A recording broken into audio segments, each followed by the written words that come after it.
ભરૂચ જૂનીવાડી વિસ્તારમાં યુવકને જીવતું સળગાવવાના પ્રયાસના કેસમાં ક્રાઇમ બ્રાન્ચની ટીમે એક આરોપીની ધરપકડ કરી લીધી છે। ભરૂચ શહેરના જૂનીવાડી વિસ્તારમાં રહેતા કિશન વસાવા તેના ભાઈ સાથે ઘરે સૂતો હતો। તે વખતે કોઈ અજાણ્યા ઇસમ દ્વારા ઘરના પાછળના ભાગે આવી દરવાજો ખટખટાવતા કિશને દરવાજો ખોલતા જ તેની ઉપર પેટ્રોલ છાંટી આગ લગાવી ભાગી ગયો હતો। જે ઘટના બાદ સ્થાનિકોની મદદથી કિશન વસાવાને સારવાર અર્થે ખાનગી હોસ્પિટલ ખસેડવામાં આવ્યો હતો, જ્યાં પોલીસે કિશન વસાવાની ફરિયાદ દાખલે સમગ્ર મામલા અંગેની તપાસ શરૂ કરી હતી। જેમાં દિલીપ રમેશભાઈ સોલંકી જે રાજપાર્ક જામનગરની ધરપકડ કરવામાં આવી છે।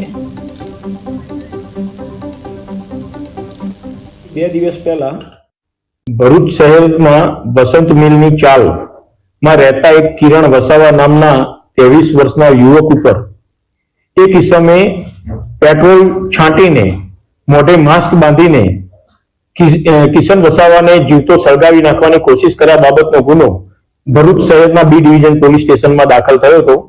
ભરૂચ બી ડિવિઝન પોલીસ સ્ટેશને આઈપીસી કલમ 307 મુજબનો ગુનો દાખલ કરેલો।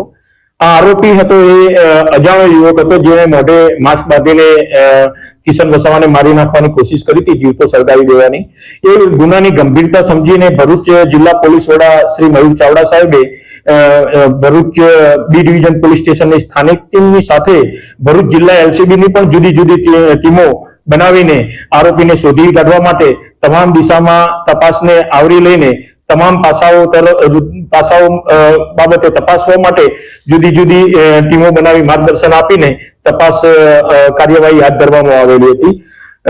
ભરૂચ એલસીબી ટીમ અને ભરૂચ સ્થાનિક પોલીસની ટીમે હ્યુમન ઇન્ટેલિજન્સ અને ટેકનિકલ સર્વેલન્સનો ઉપયોગ કરીને બાતમી આધારે એક ઈસમ ને પકડી લીધેલો અને એ ઈસમ જે છે એની પૂછપરછ કરતા પોતે જે આ ગુનો કરેલો હોવાનું જણાવેલું।